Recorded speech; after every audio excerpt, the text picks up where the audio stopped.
Hi guys, welcome in this channel. This readings for water signs, energy of water signs around this time.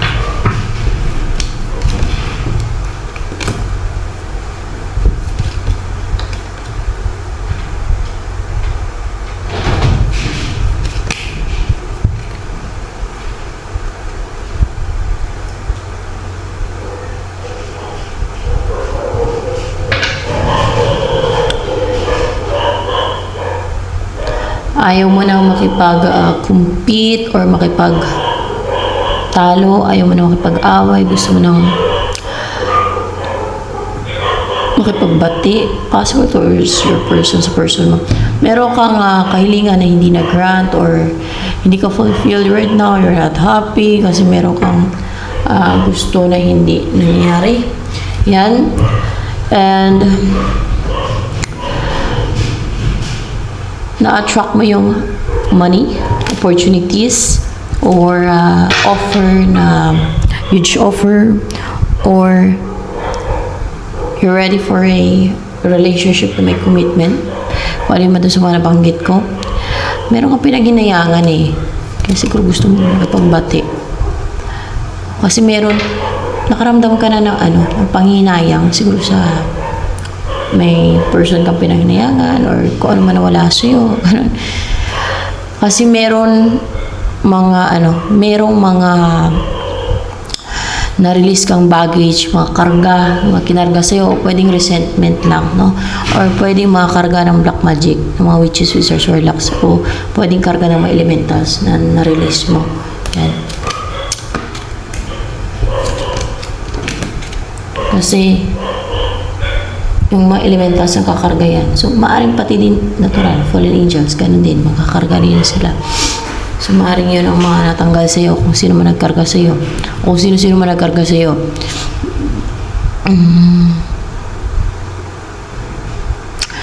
You're not willing na message. Courageous ka lang ngayon and you're interested to know the truth or yung mga spy o mga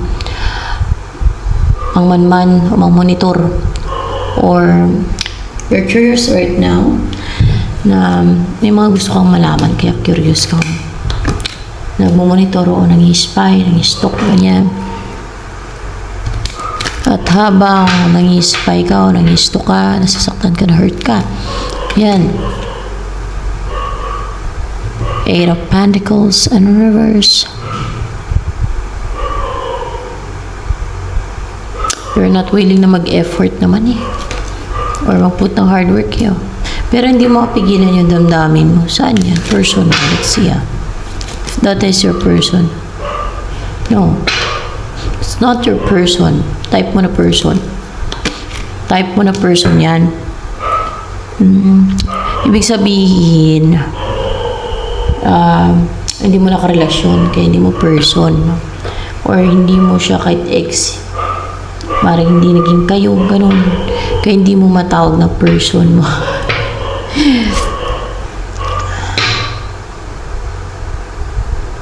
Pero may nanligaw, meron, pero kung sino may lalaki sa inyo na nanligaw sa babae, maring na-reject. Kaya nga, hindi mo siya person, or kunwari, ikaw yung babae, hindi mo na-reject mo siya. O kung ikaw yung lalaki, na-reject ka niya, nung nanligaw ka, gano'n. Kaya hindi mo siya person, type mo lang siya. Hindi kasi naging kayo eh. Kunwari, kahit nagkaroon ng communication sa inyo, or naging textmate mo, o ka-chat, at may ligawan na nangyari pero hindi sinagot ng babae o lalaki, so hindi mo talaga siya jowa, hindi mo siya person, or hindi mo siya nakarelasyon. Hanggang doon lang sa communication, or kung pa-chat man, hanggang chat lang, ganun, diba?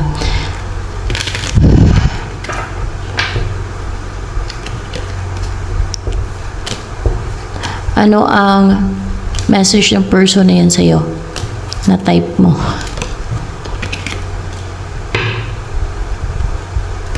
King of Pentacles. Gusto ko niya mapangasawa. No.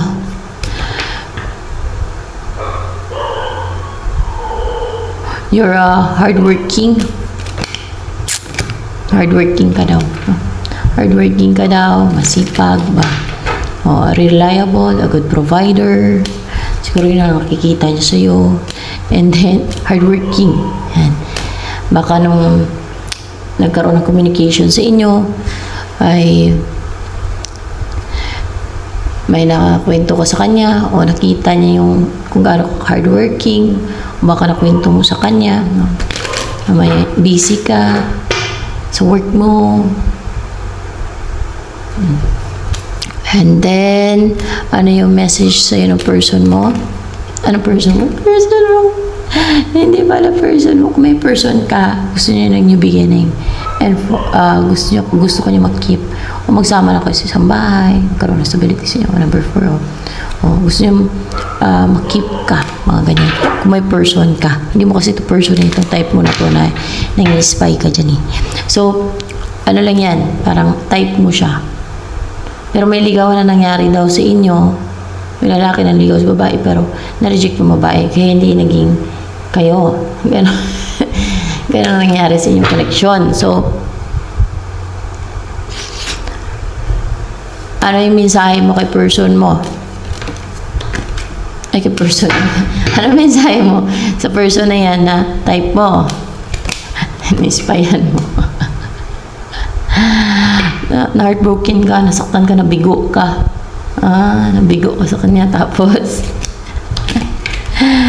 naging defensive ka. Ikaw ba itong naging defensive? Ikaw naging defensive. Sinasaktan ka, na-heartbroken ka, nabigo ka. Baka ikaw yung lalaki dito. Nabigo ka eh. Hindi sinagot ng babae yung lalaki eh. Kahit nandigaw. Bakit nga ba? Hindi sinagot ng babae yung lalaki. May nanggayuma sa babae? May gayuma daw yung babae. May gayuma. Ginayuma yung babae ng iba. Kaya nireject ka nung nanligaw ka.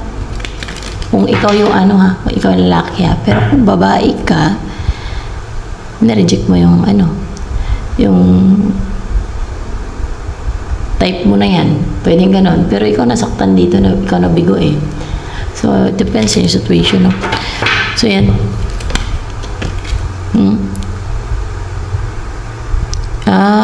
Emotional ka. Kasi nga nasaktan ka, di ba? Naging defensive ka kasi na-hurt ka, nasaktan ka. Ano yun? In love ka sa kanya? Hindi. Nag-care? Baka nag-care. Hindi. Naawa ba? Naawa. Pathetic. Naging empathetic, no? Emotional lang with the King of Cups. Hindi. Affectionate. Tingnan natin kung ano ba talaga dyan, no? Affectionate ka sa kanya. Yun ang message mo sa kanya.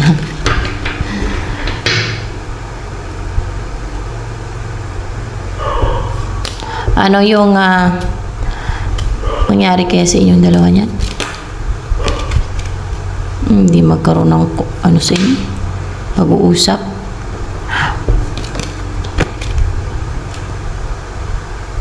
O hindi magkaroon ng collaboration sa inyong dalawa?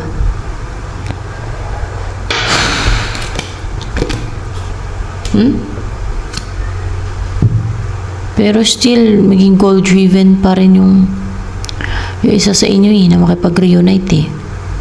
What's with the 3 of Cups here?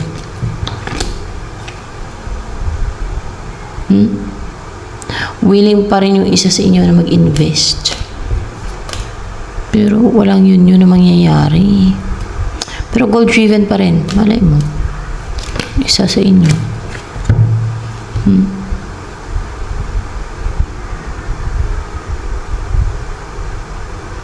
No, kahit walang strength at inner strength yung isa sa inyo,